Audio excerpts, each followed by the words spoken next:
Hello students. आज का हमारा नया टॉपिक है ओम्स लॉ। ठीक है, इस टॉपिक के बारे में हम डिस्कस करेंगे और इससे रिलेटेड कॉन्सेप्ट पढ़ेंगे। ओके, बोर्ड के पॉइंट ऑफ व्यू से this topic is very important और यहां से क्वेश्चंस आता ही है। ठीक है, ओम्स लॉ, और ये एक फंडामेंटल लॉ है इलेक्ट्रिसिटी का।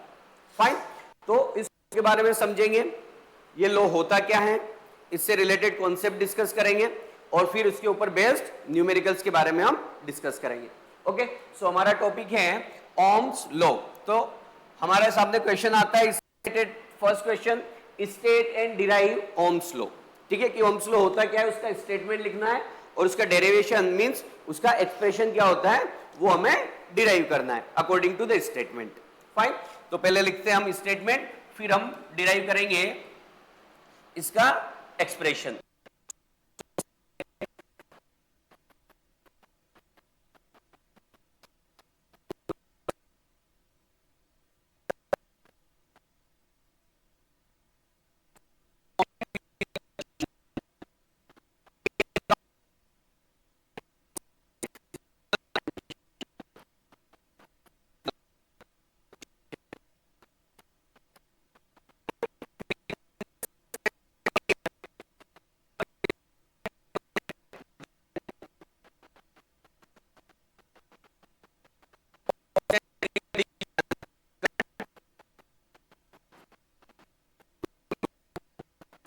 Current flowing through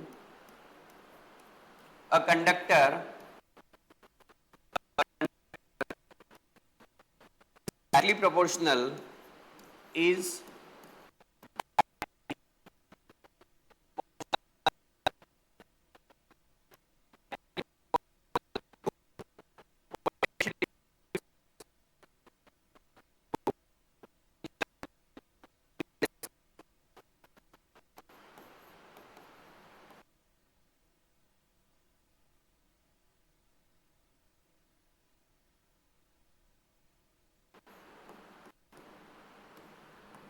conductor.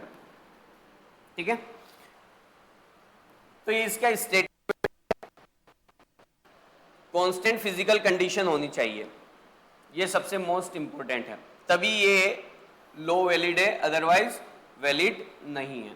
Constant physical condition का मतलब क्या है, देखिए कि अगर कोई कंडक्टर आपको गिवन है,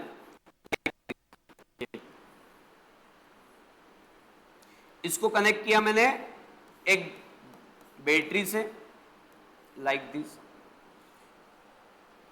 तो इसके एंड के अक्रॉस पोटेंशियल डिफरेंस मींस ये कंडक्टर का एंड है, इसके अक्रॉस पोटेंशियल डिफरेंस जिसको मैं लिख रहा हूं V, और इससे फ्लो होने वाला करंट जिसको मैं लिख रहा हूं I, लाइक दिस। ओके, अब कांस्टेंट फिजिकल कंडीशन मींस ये जो कंडक्टर गिवन है और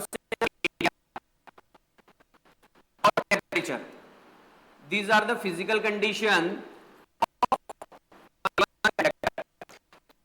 फिजिकल कंडीशन है लेंथ, एरिया और टेम्परेचर। अगर ये कांस्टेंट है, इनको हम चेंज नहीं कर रहे हैं, ओके, तब अगर इस बैटरी से, यहां पे मैं ऐसे एरो लगा रहा हूं, इसका मतलब बैटरी का पोटेंशियल क्या कर सकते हैं, हम चेंज कर सकते हैं।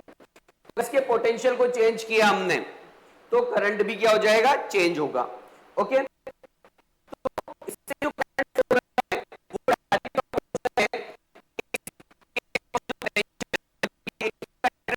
पोटेंशियल इसके पास से पूरा का पूरा कंडक्टर को मिल जाएगा।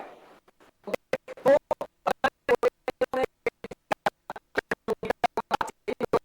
और ये चेंज कैसा होगा, डायरेक्टली प्रोपोर्शनल, कि जो करंट है वो डायरेक्टली प्रोपोर्शनल है किसके, पोटेंशियल डिफरेंस के।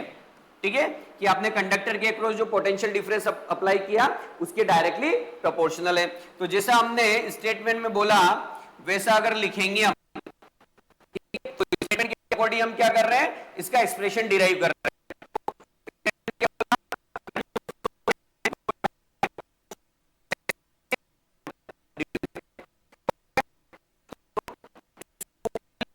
जैसे I directly proportional to V, तो V directly proportional to I, आगे पीछे तो कर ही सकते हैं हम। ओके, तो जब V directly proportional to I है, तो जब प्रोपोर्शनल साइन हटेंगे तो कांस्टेंट आएगा, और यहां पे जो कांस्टेंट आता है वो आता है उसको हम लिखते हैं R।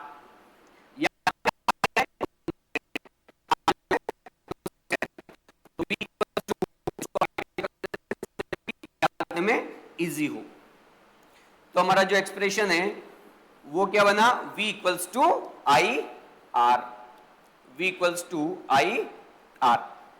ओके, बट ये एक्सप्रेशन वैलिड कब है, वैलिड कब है, एट कांस्टेंट फिजिकल कंडीशन। अगर आपने फिजिकल कंडीशन को चेंज किया, ओके, क्योंकि जब फिजिकल कंडीशन आप चेंज करोगे तो रेजिस्टेंस, यहां पे R जो आया वो है रेजिस्टेंस, यहां पे जो R आया है वो क्या है, रेजिस्टेंस। तो रेजिस्टेंस टॉपिक हम ऑलरेडी पढ़ चुके हैं और हमें पता है कि टेम्परेचर को चेंज करते हैं तो रेजिस्टेंस भी चेंज होता है, तो फिर ये कांस्टेंट नहीं बचेगा। ओके, अगर आपने लेंथ, एरिया, टेम्परेचर चेंज किया तो रेजिस्टेंस कांस्टेंट नहीं बचेगा। और यहां पे क्या है,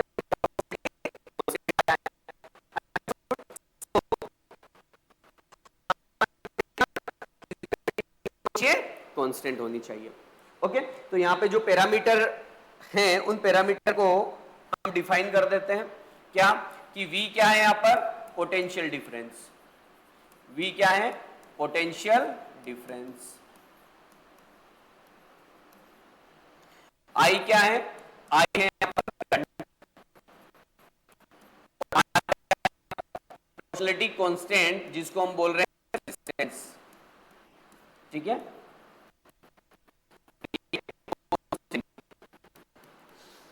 ठीक है, at constant physical condition, constant है बट कब, एट कांस्टेंट फिजिकल कंडीशन पे।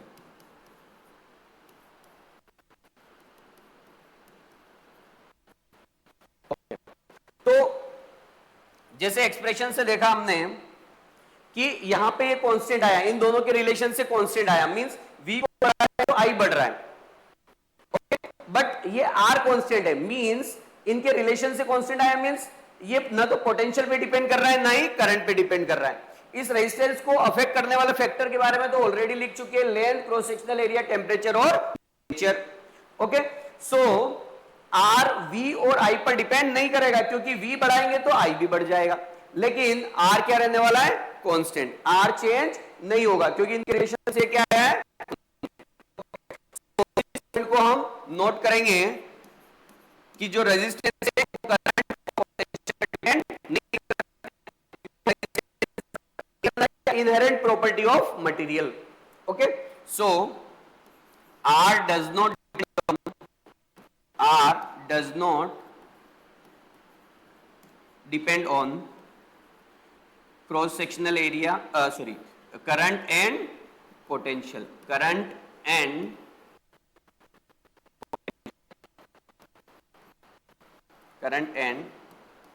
potential across conductor, ठीक है। तो ओम्स लॉ क्या बोलता है, तो ओम्स लॉ सिंपली क्या बोलता है कि इससे डायरेक्टली प्रोपोर्शनल होगा, इसके अक्रॉस आपने कितना पोटेंशियल डिफरेंस सेट किया है। Okay, so I is directly proportional to V, तो हम उसको उल्टा भी लिख सकते हैं, V is directly proportional to I। Okay, okay, और ये कांस्टेंट V और I ऑलरेडी कांस्टेंट आ रहा है तो V और I पर डिपेंड नहीं करेगा। ठीक है, तो इसको हमने एज ए कि एग्जाम में अगर कोई क्वेश्चन आ गया कि which of the following factors affecting the, अगर I, length, all of the above, इस तरीके से V और I हमारा ऑप्शन नहीं हो सकता क्योंकि V और I पर ये डिपेंड नहीं करता है।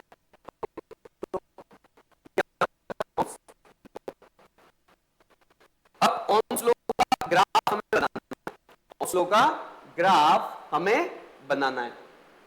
ओके, जिसको VI ग्राफ बोल सकते हैं। ठीक है, यहां पर ये IV ग्राफ है, लेकिन पहले हम कौन सा ग्राफ बनाएंगे, VI ग्राफ। ओके, सो के लिए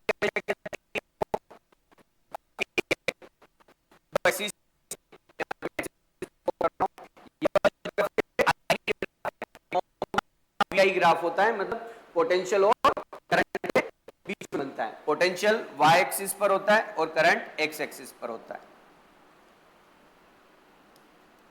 ओके, तो ये है इधर करंट एम्पियर में और इधर आपका आएगा V।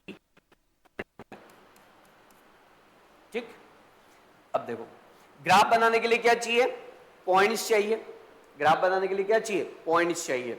तो हम क्या करेंगे,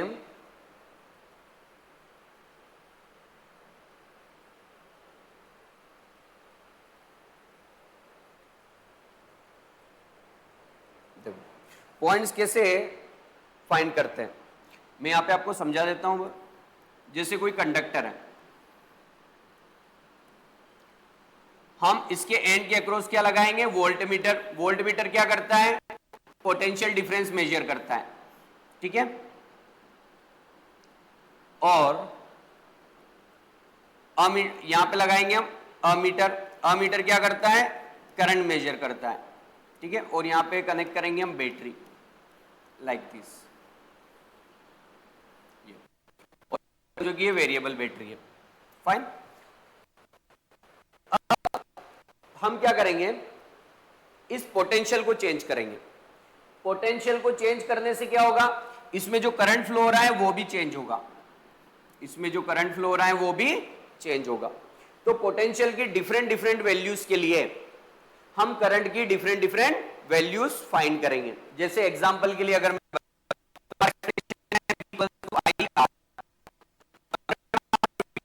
देता हूं, V को क्या रख देता हूं, 0 रख देता हूं, तो यहां से I भी क्या आ जाएगा,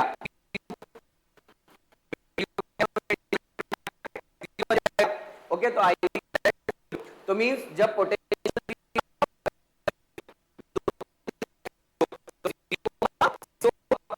का और पॉइंट,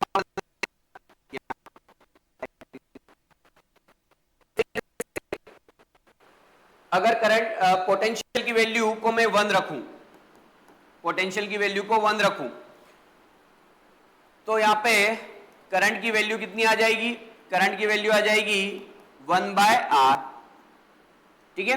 R को कोई मैं कांस्टेंट वैल्यू कंसीडर कर सकता हूं, एग्जांपल के लिए 10 या 1 ओम, एग्जांपल के लिए मैं 1 ओम लेता हूं, मेरा कांस्टेंट कितना है, तो करंट भी कितना आ जाएगा, 1।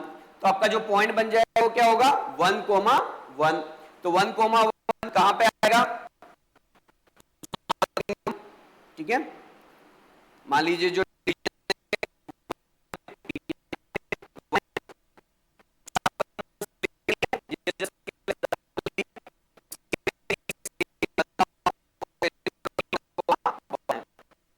तरीके से अगर मैंने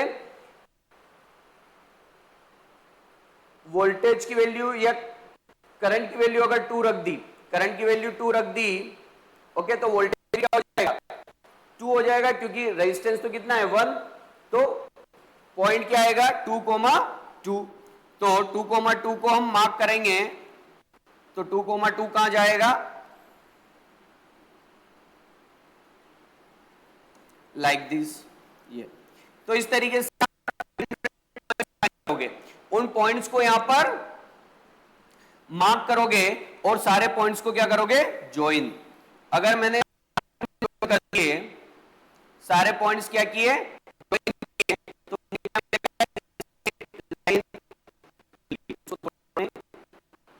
क्लियर बना देता हूं, जो मैं वो इक्वल डिस्टेंस पर लेने हैं। जैसे यहां पर मैंने लिया है 1, तो ये भी कितना आया, 1।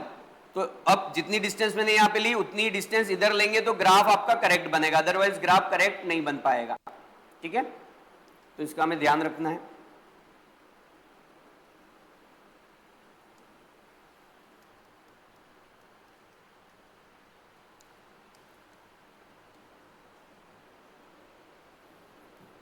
डिस्टेंस को आप सेम रखोगे, अंडरस्टूड।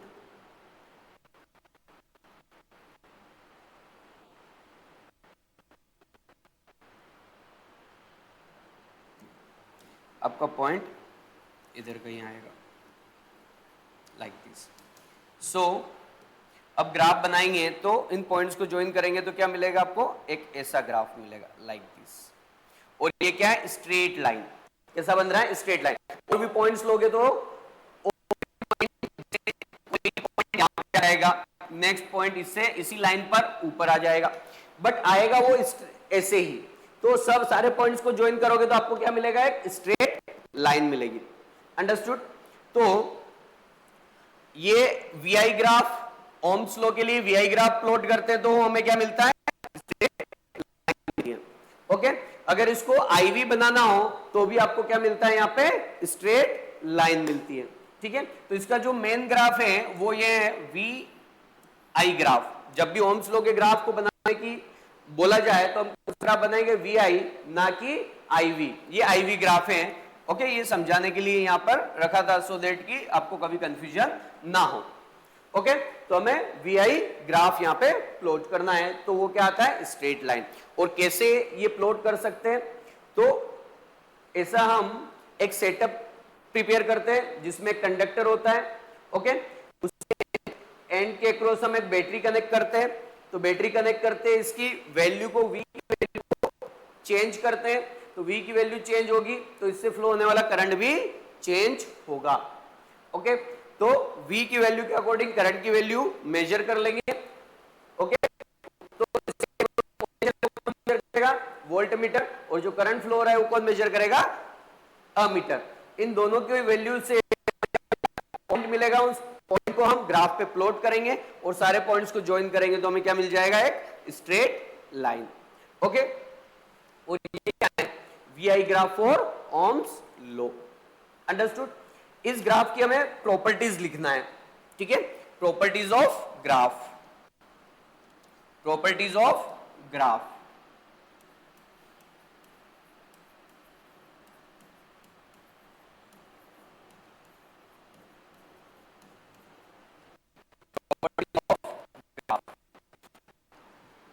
तो फर्स्ट प्रॉपर्टी कि ग्राफ का जो नेचर है वो कैसा है, straight line. Okay, so first nature of graph is straight line, nature of graph is straight line, straight line।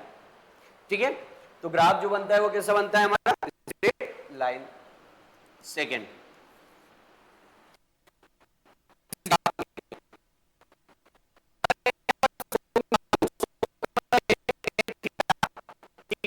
Tangent निकालना।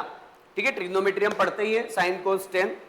ओके, तो tangent means perpendicular upon base. Tan theta क्या होता है, परपेंडिकुलर अपॉन बेस। तो यहां पे कोई भी ट्राइंगल लें, जैसे यहां पर मुझे निकालना है,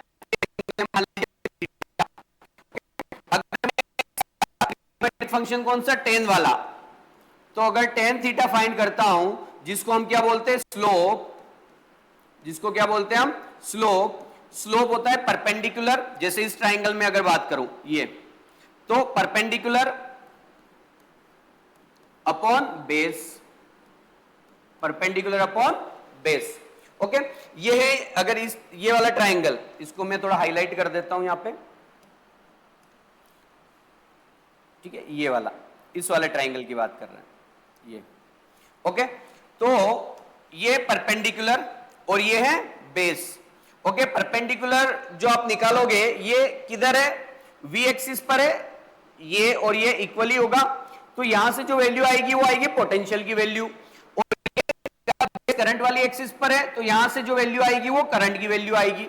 तो परपेंडिकुलर आपका पोटेंशियल होगा V, और बेस जो होगा वो होगा, बेस जो होगा वो होगा करंट। तो क्या मिलेगा यहां से, V बाय आई। क्या मिलेगा, V बाय आई। और इस जो एक्सप्रेशन हमने लिखा था V equals to I R, तो यहां से अगर V बाय आई निकालूं तो क्या मिलेगा मुझे, R।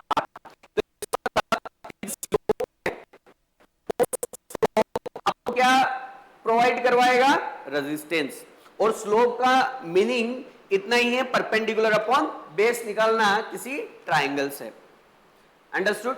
So V by I इसका जो रेशियो आएगा वो किसके इक्वल आएगा, रेजिस्टेंस के इक्वल आएगा। तो हम बोल सकते हैं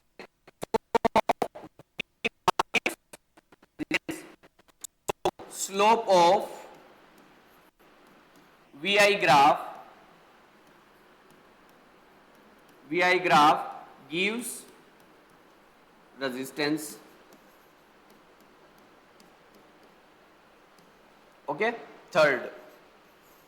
ओके, और जब ये ग्राफ स्ट्रेट लाइन बन रहा है तो इसमें कंडीशन फॉलो होनी ही चाहिए कि टेम्परेचर, फिजिकल कंडीशन, ये सब क्या होनी चाहिए, कांस्टेंट होना चाहिए। अगर ये वेरी करी तो फिर ये ग्राफ स्ट्रेट लाइन नहीं बनता है।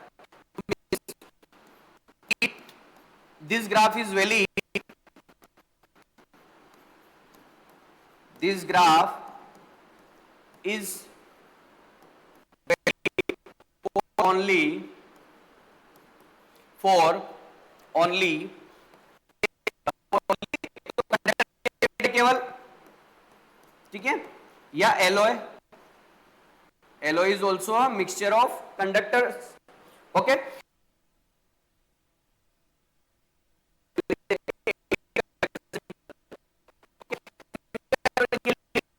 नहीं है, ठीक है,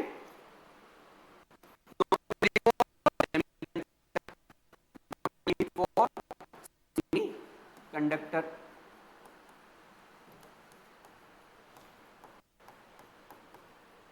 fine.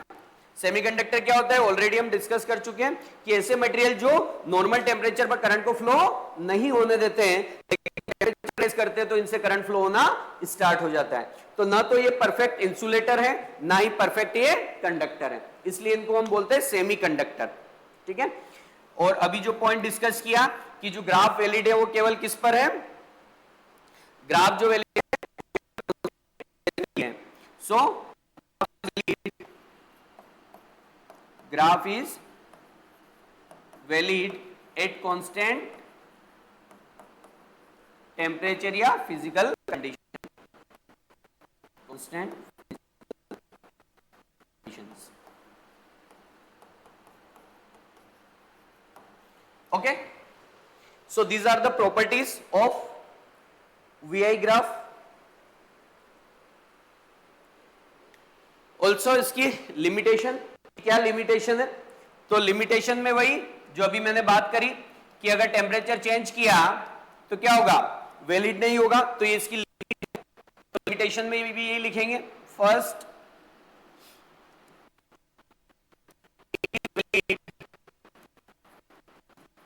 For constant temperature only, constant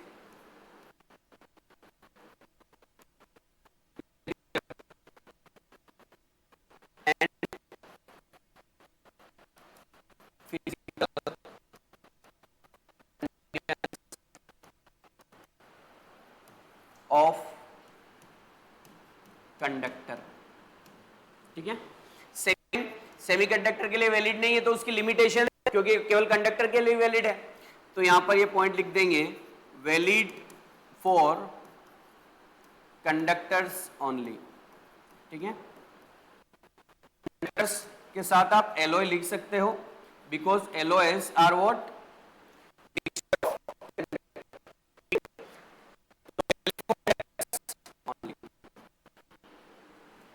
एक और पॉइंट अगर ऐड करना चाहो तो कर सकते हो, not valid for semiconductor, not valid for semiconductor.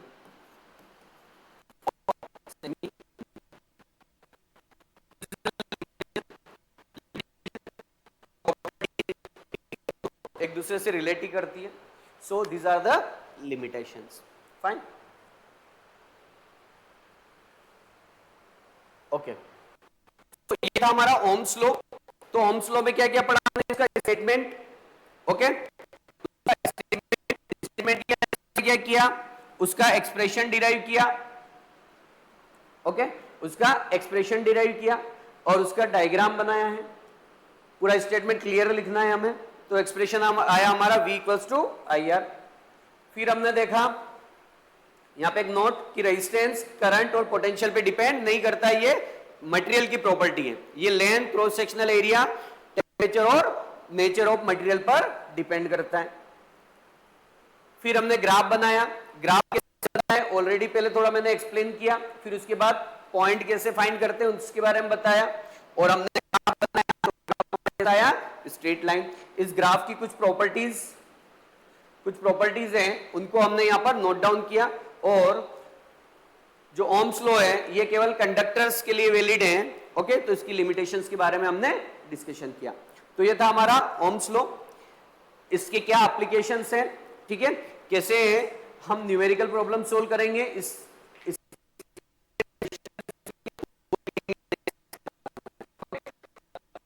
ये नेक्स्ट क्लास में इससे रिलेटेड न्यूमेरिकल्स करेंगे। Okay, thank you very much.